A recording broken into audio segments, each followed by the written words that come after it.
اعوذ باللہ من الشیطان الرجیم بسم اللہ الرحمن الرحیم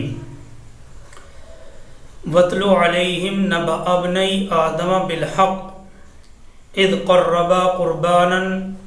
فَتُقُبِّلَ مِنْ أَحَدِهِمَا وَلَمْ يُتَقَبَّلْ مِنَ الْآخَرِ قَالَ لَأَقْتُلَنَّكَ قَالَ إِنَّمَا يَتَقَبَّلُ اللَّهُ مِنَ الْمُتَّقِينَ۔ یہ سورہ مائدہ آیت نمبر 27 ہے، اور اس سے پہلے 20 سے 26 تک آیتوں میں بنی اسرائیل کے واقعے کی طرف اشارہ کیا گیا تھا اور اس کی وضاحت سامنے آئی تھی۔ یہ آیت سورہ مائدہ آیت نمبر 27 ہے، اور اس آیت میں اللہ تبارک و تعالیٰ فرماتے ہیں، پہلے ترجمہ دیکھتے ہیں، وَاتْلُ عَلَيْهِمْ نَبَأَ ابْنَيْ آدَمَ بِالْحَقِّ، اور اے نبی صلی اللہ علیہ وسلم آپ ان کو پڑھ کر سنائیے آدم کے 2 بیٹوں کا قصہ حق کے ساتھ۔ وَاتْلُ عَلَيْهِمْ نَبَأَ ابْنَيْ آدَمَ بِالْحَقِّ، اور اے نبی صلی اللہ علیہ وسلم ان کو پڑھ کر سنائیے آدم کے 2 بیٹوں کا قصہ حق کے ساتھ۔ اذ قربا قربانا فتقبل من احدہما ولم يتقبل من الآخر، جبکہ ان دونوں نے قربانی پیش کی، فتقبل من احدہما، تو ان میں سے ایک کی قربانی قبول کر لی گئی، جبکہ ولم يتقبل من الآخر، جبکہ دوسرے کی قربانی قبول نہیں کی گئی۔ ان آیات میں حق سبحانہ و تعالی رسول کریم صلی اللہ علیہ وسلم کو یہ ہدایت فرما رہے ہیں کہ آپ اہل کتاب کو یا ساری امت کو حضرت آدم علیہ السلام کے 2 بیٹوں کا قصہ حق کے ساتھ سنا دیجئے، یعنی صحیح قصہ سنا دیجئے۔ حضرت آدم علیہ السلام کے ان دونوں بیٹوں کا قصہ سماعت کرنے سے پہلے ہمیں یہ سمجھنا چاہیے کہ قرآن مجید کو سمجھنے والے یا قرآن مجید پر فوقیت رکھنے والے جانتے ہیں کہ قرآن مجید کوئی قصہ کہانی یا تاریخ کو بیان کرنے کی کتاب نہیں ہے، یعنی قرآن مجید کا کسی واقعے کو شروع سے آخر تک بیان کرنا مقصد نہیں ہے، لیکن واقعات ماضیہ یعنی گزری ہوئی قوموں کے واقعات، کیونکہ اپنے اندر بہت سی نصیحتیں اور بہت سی عبرتیں رکھتے ہیں، اور وہی تاریخ کی اصل روح ہوتی ہے۔ دیکھیے، قرآن مجید کسی واقعے کو شروع سے آخر تک بیان نہیں کرتا، اور نہ ہی اس کا یہ مقصد ہے، لیکن واقعات ماضیہ گزری ہوئی قوموں کے واقعات کیونکہ اپنے اندر بہت سی نصیحتیں اور بہت سی عبرتیں رکھتے ہیں، اور وہی تاریخ کی اصل روح ہوتی ہے۔ انہی فائدوں کے پیش نظر، انہی فائدوں کی وجہ سے قرآن مجید کا یہ طریقہ ہے کہ موقع کے مطابق کوئی واقعہ بیان کرتا ہے، اور اکثر قرآن مجید پورا واقعہ بھی ایک جگہ بیان نہیں کرتا ہے، یعنی کچھ ٹکڑا یہاں بیان کیا فائدے کے مطابق، بلکہ واقعے کے جتنے حصے سے کوئی مقصد متعلق ہوتا ہے اس کا وہی حصہ، وہی ٹکڑا بیان کر دیا جاتا ہے۔ حضرت آدم علیہ السلام کے ان دونوں بیٹوں کا قصہ بھی قرآن مجید نے اسی طریقے پر بیان کیا ہے۔ اس واقعے میں ہمارے لیے اور آئندہ آنے والی نسل کے لیے بہت سی عبرتیں ہیں، بہت سی نصیحتیں ہیں، اور اس واقعے کے ضمن میں بہت سے احکام شرعیہ بھی آئیں گے، بہت سے احکام شرعیہ کی طرف بھی اشارہ کیا گیا ہے۔ تو یہ سب چیزیں ان آیتوں میں بیان کی گئی ہیں۔ تو آدم علیہ السلام کے ان دونوں بیٹوں کے واقعے میں ہمارے لیے اور آئندہ آنے والی نسل کے لیے بہت سی عبرتیں ہیں، بہت سی نصیحتیں ہیں، اور اس واقعے کے ضمن میں بہت سے احکام شرعیہ کی طرف بھی اشارہ کیا گیا ہے۔ یہاں انہی فائدوں کے پیش نظر اس واقعے کو بیان کیا گیا ہے۔ سب سے پہلے اس آیت میں غور کرنے کی یہ ہے بات، ابنی آدم وَاتْلُ عَلَيْهِمْ نَبَأَ ابْنَيْ آدم، ابنی آدم کا لفظ ذکر کیا گیا ہے۔ یوں تو ہر انسان اور ہر شخص آدم کی اولاد میں سے ہے، اور ہر ایک کو آدم کی اولاد کہا جا سکتا ہے، لیکن جمہور علماء کی تفسیر کے مطابق اس جگہ بنی آدم سے مراد حضرت آدم علیہ السلام کے دو حقیقی بیٹے ہیں، یعنی حابیل اور قابیل۔ تو ابنی آدم اپنے لفظی لحاظ سے ہر انسان، ہر شخص پر بولا جا سکتا ہے، کیونکہ ہر شخص، ہر انسان حضرت آدم علیہ السلام کی ہی اولاد ہے، لیکن جمہور علماء کی تفسیر کے مطابق اس جگہ ابنی آدم سے مراد حضرت آدم علیہ السلام کے دو حقیقی بیٹے ہیں، یعنی حابیل اور قابیل۔ اور ایک بات یہ بھی ہے کہ یہ بات پہلے بھی آئی تھی کہ تاریخی روایات کو نقل کرنے میں احتیاط اور سچائی لازم ہے، یعنی تاریخی واقعات کو نقل کرنے میں احتیاط اور سچائی پر رہنا یہ ضروری ہے، اور اس میں نہ تو کوئی جھوٹ ہو، نہ کوئی ملاوٹ ہو، اور نہ ہی کوئی دھوکہ دھڑی ہو۔ اس لیے اس بات کو بیان کرنے کے لیے اس آیت کے اندر حق کا لفظ استعمال کیا گیا ہے۔ حق کا لفظ اللہ تبارک و تعالیٰ نے لایا ہے۔ وَاتْلُ عَلَيْهِمْ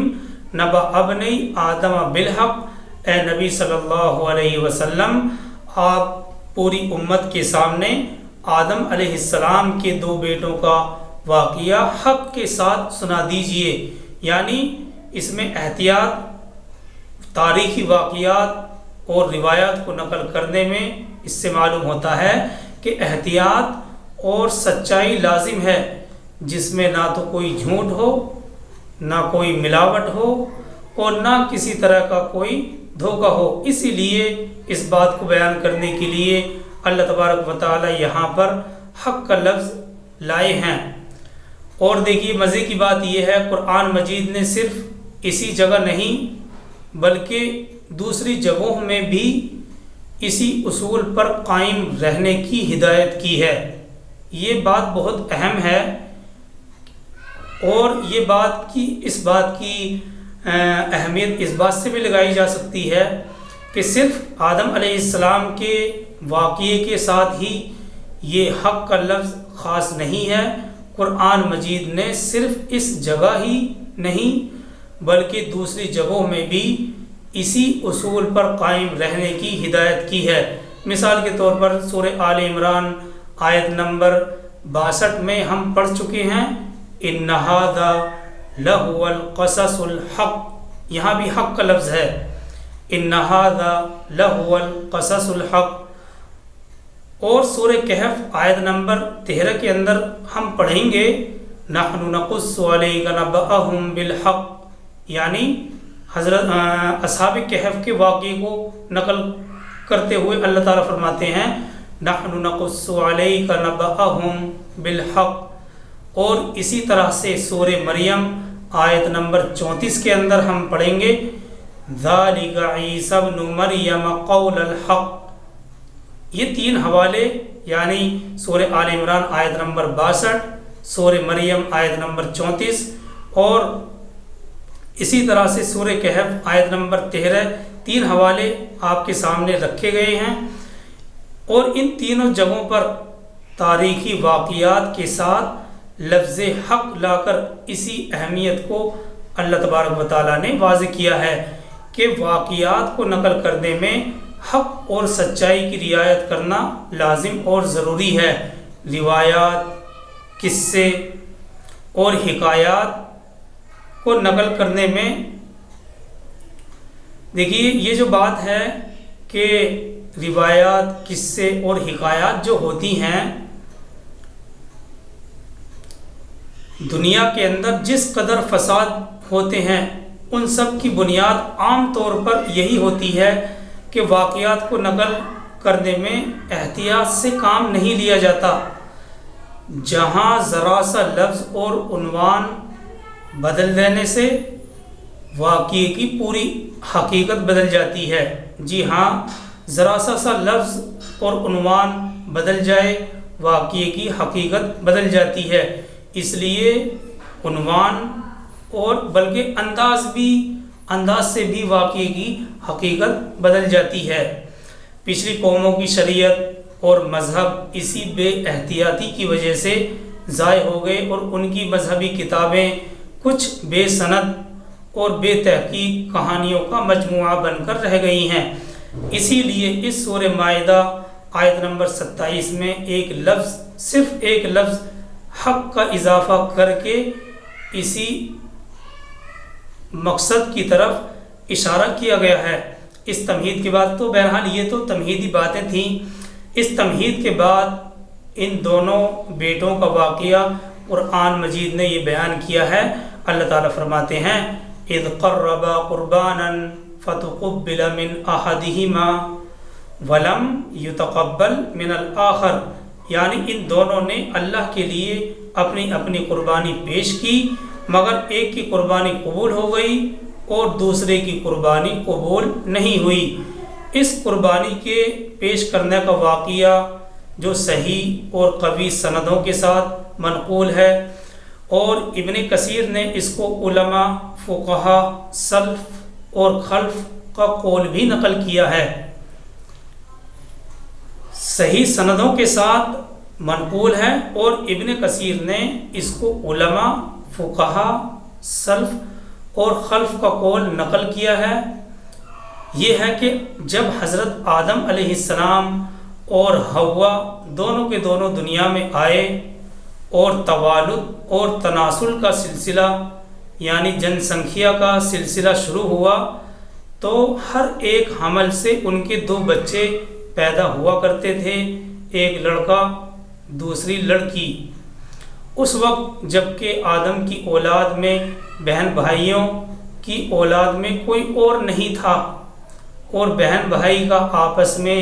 نکاح ہو نہیں سکتا تھا، تو اللہ تبارک و تعالیٰ نے اس وقت کی ضرورت کے پیش نظر آدم علیہ السلام کی شریعت میں یہ حکم جاری فرما دیا تھا کہ ایک حمل سے جو لڑکا اور لڑکی پیدا ہو تو وہ آپس میں حقیقی بہن بھائی سمجھے جائیں گے، اور ان کے پہلے اور پھر ان کے درمیان نکاح نہیں ہو پائے گا، نکاح نہیں ہونے پائے گا۔ ایک حمل سے جو لڑکا اور لڑکی پیدا ہو تو وہ آپس میں حقیقی بہن بھائی سمجھے جائیں گے اور ان کے درمیان نکاح نہیں ہونے پائے گا۔ لیکن دوسرے حمل سے پیدا ہونے والے لڑکے کے لیے پہلے حمل سے پیدا ہونے والی لڑکی حقیقی بہن کے حکم میں نہیں مانی جائے گی، حقیقی بہن نہیں ہوگی، بلکہ ان کے درمیان نکاح جائز ہوگا۔ تو یہ ضرورت کے پیش نظر اللہ سبحانہ و تعالی نے حکم جاری فرما دیا تھا کہ ایک حمل سے جو لڑکا اور لڑکی پیدا ہو تو وہ آپس میں حقیقی بہن بھائی سمجھے جائیں گے اور ان کے درمیان نکاح نہیں ہونے پائے گا۔ لیکن دوسرے حمل سے پیدا ہونے والے لڑکے کے لیے پہلے حمل سے پیدا ہونے والی لڑکی حقیقی بہن کے حکم میں نہیں مانی جائے گی، بلکہ ان کے درمیان نکاح جائز ہوگا۔ اب دیکھیے یہ اصول جب سامنے ہے، اب یہ واقعہ پیش آیا کہ پہلے لڑکے یعنی قابیل کے ساتھ جو لڑکی پیدا ہوئی وہ حسین و جمیل اور خوبصورت تھی، اور دوسرے لڑکے حابیل کے ساتھ، دیکھیے یہ حابیل اور قابیل میں تھوڑا سا کنفیوژن ہو جاتا ہے کیونکہ دونوں نام ایک سے ہیں، اس لیے تھوڑا سا غور کرنا ہے۔ پہلے لڑکے قابیل کے ساتھ جو لڑکی پیدا ہوئی وہ حسین و جمیل اور خوبصورت تھی، اور دوسرے لڑکے حابیل کے ساتھ پیدا ہونے والی لڑکی بدصورت تھی۔ جب نکاح کا وقت آیا تو شرعی ضابطے کے مطابق حابیل کے ساتھ پیدا ہونے والی بد شکل لڑکی قابیل کے حصے میں آئی۔ جو حابیل کے ساتھ پیدا ہوئی تھی وہ قابیل کے حصے میں آئی۔ اس پر قابیل ناراض ہو کر حابیل کا دشمن ہو گیا اور اس بات پر اصرار کرنے لگا کہ میرے ساتھ جو لڑکی پیدا ہوئی ہے وہی میرے نکاح میں دی جائے۔ حضرت آدم علیہ السلام نے شرعی قاعدے کے مطابق، شرعی نقطۂ نظر کے مطابق اس بات کو قبول نہیں کیا، اور حابیل اور قابیل کے اختلاف کو دور کرنے کے لیے جو اس صورت میں ان دونوں کے درمیان اختلاف ہو گیا تھا، حابیل اور قابیل کے اختلاف کو دور کرنے کے لیے انہوں نے یہ تجویز اختیار کی کہ تم دونوں اپنی اپنی قربانی اللہ کی بارگاہ میں پیش کرو، جس کی قربانی قبول ہو جائے گی اس لڑکی کا نکاح اسی سے کر دیا جائے گا۔ وجہ اس کی یہ تھی کیونکہ حضرت آدم علیہ السلام جانتے تھے، حضرت آدم علیہ السلام کو یقین تھا کہ قربانی تو اسی کی قبول کی جائے گی جس کا حق ہے، یعنی حابیل کی ہی قربانی قبول کی جائے گی، اور اسی کا حق بھی ہے شرعی قاعدے کے مطابق۔ اور اسی کے ساتھ ساتھ یہ بھی یاد رکھنا چاہیے کہ اس زمانے میں قربانی کے قبول ہونے کی نشانی یہ ہوا کرتی تھی کہ آسمان سے ایک آگ آتی اور قربانی کو جلا کر بھسم کر دیا کرتی تھی، اور جس قربانی کو آگ نہ کھائے تو یہ نشانی اس بات کی ہوا کرتی تھی کہ اس کی قربانی قبول نہیں ہے، تو یہ نشانی اس کے قبول نہ ہونے کی ہوا کرتی تھی۔ اب صورت یہ پیش آئی کہ حابیل کے پاس بھیڑ بکریاں تھیں، اس نے ایک عمدہ دمبے کی قربانی کی، اور ادھر جو قابیل تھا وہ کاشتکار تھا، یعنی کسان تھا، کاشتکار آدمی تھا، یعنی کھیتی کرتا تھا، اس لیے اس نے کچھ اناج، غلہ، گندم وغیرہ قربانی کے لیے پیش کیا، اور دستور کے مطابق آگ آئی اور حابیل کی قربانی کو کھا گئی، اور جو قابیل تھا قابیل کی قربانی جوں کی توں پڑی رہی۔ اس پر قابیل کو اپنی ناکامی کے ساتھ ساتھ رسوائی، غم اور غصہ بھی بڑھ گیا، تو اس سے برداشت نہیں ہوا اور اس نے کھلے طور پر اپنے بھائی سے کہہ دیا۔ قرآن نے اس کا یہ قول نقل کیا ہے۔ اللہ تعالیٰ فرماتے ہیں قَالَ لَأَقْتُلَنَّكَ، اس نے کہا میں تجھے قتل کر کے رہوں گا، یعنی قابیل نے جس کی قربانی قبول نہیں ہوئی تھی، قابیل نے کہا حسد کی آگ میں جل کر اپنے بھائی حابیل سے کہ میں تجھے زندہ نہیں چھوڑوں گا۔ حابیل نے اس وقت بھی غصے کی بات کا جواب غصے سے دینا مناسب نہیں سمجھا، بلکہ ایک ٹھنڈی سانس اور اصولی بات کہی جس میں قابیل کی ہمدردی اور بھلائی بھی تھی۔ حابیل نے کہا انما یتقبل اللہ من المتقین، اس نے کہا اللہ تو پرہیزگاروں سے ہی قبول کرتا ہے، اللہ تعالیٰ تو پرہیزگاروں کی ہی قربانی کو قبول کرتا ہے۔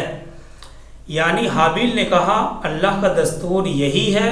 کہ وہ پرہیزگاروں کا عمل قبول فرماتے ہیں، اگر تم پرہیزگاری اختیار کرتے تو تمہاری قربانی بھی اللہ تبارک و تعالیٰ قبول فرماتے، تم نے ایسا نہیں کیا تو اللہ تبارک و تعالیٰ نے تمہاری قربانی قبول نہیں کی، تو اب اس میں میرا کیا قصور ہے؟ حابیل نے یہ بات کہی کہ اللہ کا دستور یہی ہے کہ وہ پرہیزگاروں کی قربانی کو قبول فرماتے ہیں، اگر تم پرہیزگاری اختیار کرتے تو تمہاری قربانی بھی قبول ہو جاتی، تم نے ایسا نہیں کیا، اس لیے اللہ کی بارگاہ میں قربانی قبول نہیں ہوئی، اس میں میرا کیا قصور ہے؟ حابیل نے کہا اس میں میرا کیا قصور ہے؟ تو یہ واقعہ ہے جو اس آیت کے اندر بیان کیا گیا ہے۔ اللہ تعالیٰ فرماتے ہیں